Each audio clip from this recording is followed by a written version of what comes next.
Well, reaction continues as just one day after New Albany billionaire Les Wexner was mentioned during testimony on Capitol Hill tied to the Jeffrey Epstein investigation.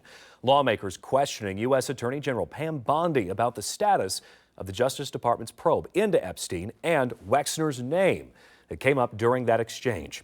Wexner, a longtime donor whose name is on multiple buildings at The Ohio State University. Hours ago, I asked Ohio State University President Ted Carter where the university currently stands as those conversations continue. This is what he had to say. We're following all the information just like everybody else. We don't have access to all those files, so we're letting the Department of Justice and Congress do their job.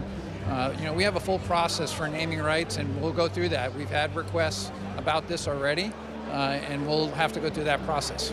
So it's not out of the question that things could change? Like I said, there's a process, so I don't want to speculate because there's a lot of speculation out there. And again, the facts, I think, will eventually bear themselves out.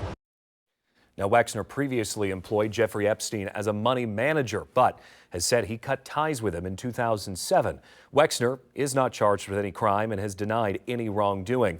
Lawmakers still brought up his name when questioning the Attorney General, though. Republican Congressman Thomas Massie asked Bondi about documents he said initially redacted Wexner's name, but were later updated to show his name unredacted.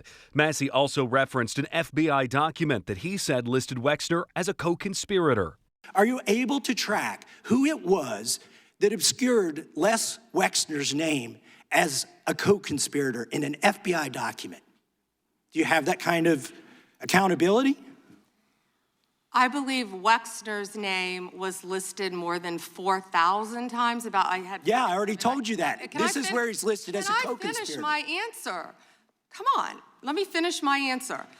We corrected that within 40 minutes. During the same hearing, FBI Director Kash Patel said there is no credible information currently linking Wexner to criminal activity, adding that if such evidence existed, he would pursue action. A legal representative for Wexner says he has fully cooperated with investigations in the past and has never been told he was considered a co-conspirator.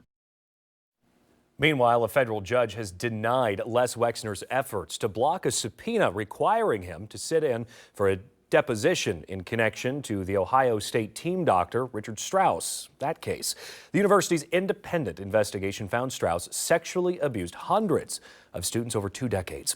And Wexner's attorneys argued his testimony would not be relevant to the case, but a judge disagreed. The judge says he must sit for a deposition within 60 days. Wexner served on the Ohio State Board of Trustees at the time Strauss worked at the university. We've reached out to Wexner's spokesperson and are waiting to hear back today. Well, in a previous attempt to depose Wexner, Wexner's attorney responded then, saying, quote, "There is no evidence of any kind whatsoever to suggest that Mr. Wexner has any relevant knowledge regarding Dr. Richard Strauss or his victims."